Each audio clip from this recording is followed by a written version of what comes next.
Muchas gracias. Agradezco muy sinceramente al SCRAT y a su presidente, Lucas Jiménez, y al diario La Verdad de Murcia la oportunidad que me dan para expresarme ciertamente en un corto espacio de tiempo.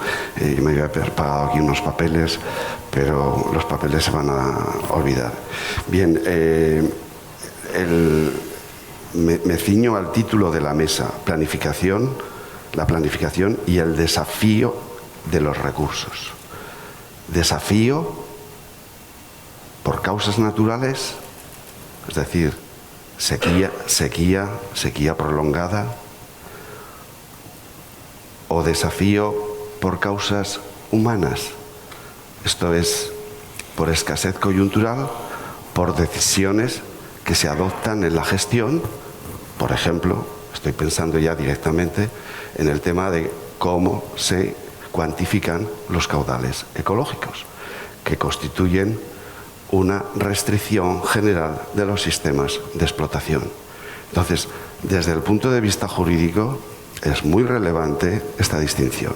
Esto es, si hay sequía, el titular de un derecho concesional sabe que su título no le garantiza la disponibilidad del recurso cuando no la hay naturalmente.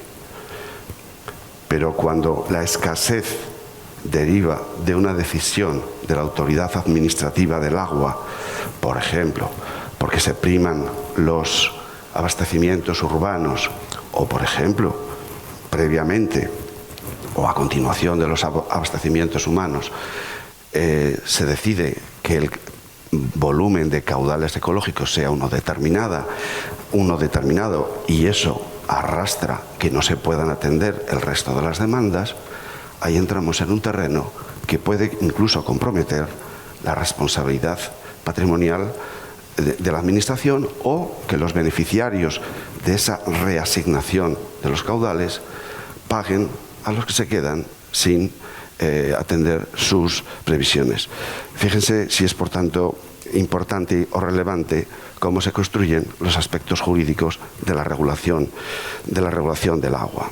Bien, la planificación tiene unos objetivos muy concretos, y en cuanto a su contenido, uno de ellos es el de establecer las reservas y las asignaciones del recurso. Luego pasaré a enumerar esos objetivos, principios que debe perseguir la planificación, y en concreto trataré del equívoco concepto de caudales ecológicos y cómo esto se ha inmiscuido en el debate político, social, ambiental. Pero antes de entrar a exponer los objetivos y la cuestión de los caudales ecológicos, un simple recordatorio de lo que yo he llamado los presupuestos fácticos del derecho de aguas en España. Esto es, las normas operan sobre realidades sociales, geográficas, físicas, o, eso es muy propio del derecho, de realidades virtuales. Hace poco se acaba de aprobar la ley del Mar Menor, que le otorga personalidad jurídica. Eso es una creación jurídica. A mí me parece un disparate, pero bueno, lo mismo que en su día el Parlamento aprobó que el matrimonio pueda ser la unión de un hombre con un hombre o de una mujer con una mujer. Eso es una creación jurídica. Una creación jurídica. Bien, pues el profesor Luis Garrote ha hablado de la relevancia de los embalses como respuesta a la irregularidad hidrológica en el espacio y en el tiempo. La ayuda de la técnica para garantizar la disponibilidad y la satisfacción de las demandas explica la política hidráulica de los últimos 140 años en España. Esto no es una cosa de Franco, esto es mucho más largo. Yo procedo de un pueblo, y Pepe Andújar tuvo la oportunidad hace un par de semanas de verlo, donde existe una presa romana romana, en el Valle del Ebro. Esto no es un capricho de las empresas cementeras. Las soluciones basadas en la naturaleza no nos hubieran permitido alcanzar el grado de desarrollo que hoy tiene España. La siembra de agua, las prácticas que se hacen en Sierra Nevada de reconducir los deshielos, eso sirve para mantener pequeños aprovisionamientos, pequeños regadíos para el autoconsumo, pero no hubieran permitido el desarrollo y la capacidad económica e industrial que hoy tiene España. Entonces, ignorar esta realidad, que los embalses permiten la disponibilidad y la garantía del agua para cuando se necesita, pues me ha llevado a afirmar una frase que repito desde hace muchos años. En España, sin obras no hay agua, o no la hay con la seguridad física, jurídica y económica que se necesita para el emprendimiento de cualquier actividad económica. Si el agua es un activo fundamental, y como dijo Jaime Lamo de Espinosa, la agricultura o será de regadío o no será, el agua es el input más importante que precisa la agricultura. Bien, precisamente esta política hidráulica española que ha creado aguas nuevas, aguas reguladas, con independencia del régimen natural, es la que ha permitido, en concreto, entre otros aspectos, pues el corregir la disponibilidad del agua en el espacio y en el tiempo. Y hago referencia a los ambiciosos proyectos nacionales que sirvieron desde los tiempos de la República para hacer las grandes transformaciones de regadío necesarias para España. Riegos del Alto Aragón, el Guadalquivir, Bardenas, el Duero, el Plan Badajoz, el ATS, el Plan del Levante. Pues bien, sorprende que esas actuaciones que se hicieron al amparo de la legislación de reforma y desarrollo agrario, hoy se dude, después de decenios, ¿qué título justifica el aprovechamiento de estos regadíos? Eran aguas nuevas, no tienen concesión, porque la Comisaría de Aguas, que era la autoridad del agua, no intervino en los procesos de construcción y explotación de los embalses, fueron las confederaciones hidrográficas. Y al amparo de la legislación de reforma y desarrollo agrario, en la coordinación del Ministerio de Agricultura con el de Fomento, se aprobaron unos planes coordinados de obras que otorgaron para la superficie dominada un título administrativo sui generis equivalente a la concesión. Es decir, cada parcela tenía una dotación, tantos metros cúbicos por hectárea en función de los cultivos diseñados, etcétera, etcétera. ¿Cómo se puede seguir discutiendo si el ATS tiene o no un título de aprovechamiento? ¿Cómo es posible que se enviaran en el 2009 los expedientes concesionales que eran, para mí, meramente declarativos de algo que ya existía, no constitutivos como son las concesiones ordinarias, y que se devolvieran en el 2018 o el 2019 diciendo que había caducado el expediente y ahora hay que volver a hacer el expediente? Bueno, tal vez esto explique cómo algunos trasvases no están cuestionados. Por ejemplo, el Consorcio de Aguas de Bilbao-Vizcaya, en Bilbao, y su conurbación beben agua del Ebro. Y es un mero título concesional como cualquier otro, porque ¿qué más da que esa concesión cruce la Muga y vaya al Cantábrico? ¿Es de interés general? Sí. Se otorgó para Altos Hornos. Cuando Altos Hornos desapareció, eso lo asumió para abastecimiento urbano. Pero ¿han visto ustedes que se cuestione el trasvase del Consorcio de Aguas de Bilbao-Vizcaya o el Consorcio de Aguas de Tarragona? Bueno, son títulos concesionales que nadie discute, ni yo discuto, por supuesto. Bien, pero les decía, dejando al margen esta cuestión, que yo quería hablar de los objetivos de la planificación y la incidencia en la disponibilidad de agua del concepto de los caudales ecológicos. Los objetivos de la planificación son la protección del agua y del dominio público hidráulico y la satisfacción de las demandas o de los usos socioeconómicos. Un doble objetivo y que a raíz de la reforma de la Ley de Aguas de 1999, un año antes de la Directiva Marco del Agua, pero al calor de la directiva que iba a venir, se enumeró dentro de los objetivos, en primer lugar, en la narración, en el relato del artículo, la protección del medio ambiente. Bien, pues los aficionados a juristas, que los hay muchos en este país, han deducido la conclusión de que al enumerarlos en primer lugar, la protección del medio ambiente tiene primacía sobre los usos socioeconómicos. Y eso explica que, mal interpretado, dada la naturaleza jurídica de los caudales ecológicos, que es una restricción general de los sistemas de explotación, el silogismo simplón es que primero se fijan los caudales ecológicos y si sobra agua, se atenderán las demandas. ¿En qué cabeza cabe que una norma jurídica pueda ser interpretada así?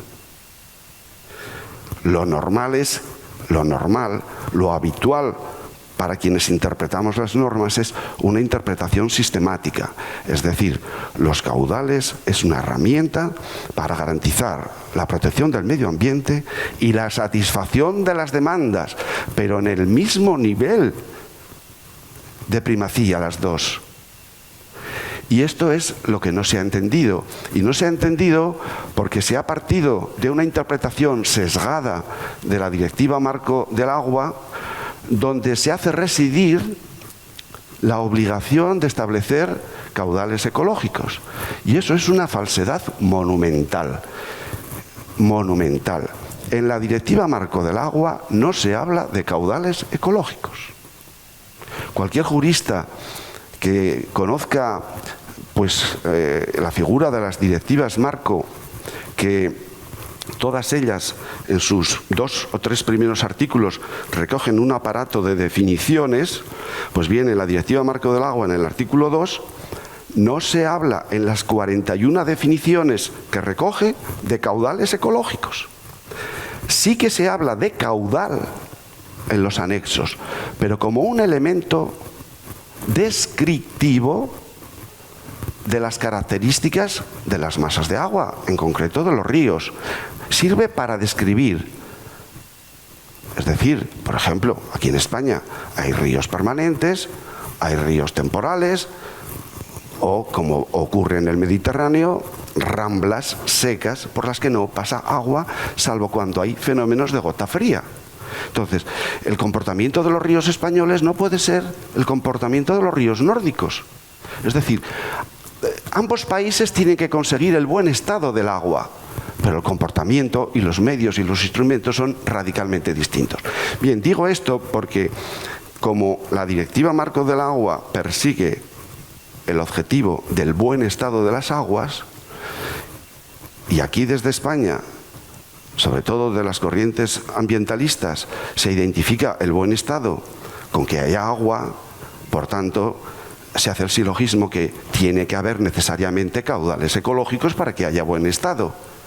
Repito, la Directiva Marco no habla de caudales ecológicos. Esa es una decisión de orden estrictamente interno nacional, que nos la hemos autoimpuesto. Nos la hemos autoimpuesto. Y eso tiene tremendas consecuencias si se aplica mal, porque efectivamente su naturaleza jurídica es una restricción general. Una restricción general de los sistemas. De ahí la importancia de que en el proceso de establecimiento de los caudales ecológicos, cuestión que está regulada muy confusamente tanto en el reglamento de planificación como la instrucción de planificación, el profesor Luis Garrote ha advertido de las amplísimas horquillas que permiten el manejo de los conceptos que utiliza la instrucción de planificación hidrológica, pues bien, una prueba para mí definitiva de que la directiva no habla de caudales es que en todos los instrumentos, en todas las comunicaciones, en todos los escritos de la Comisión Europea valorando los 2 ciclos de planificación y todas las actuaciones, jamás ha utilizado, ha esgrimido el que no se respeten los caudales ecológicos. ¿Por qué? Porque no está en la directiva.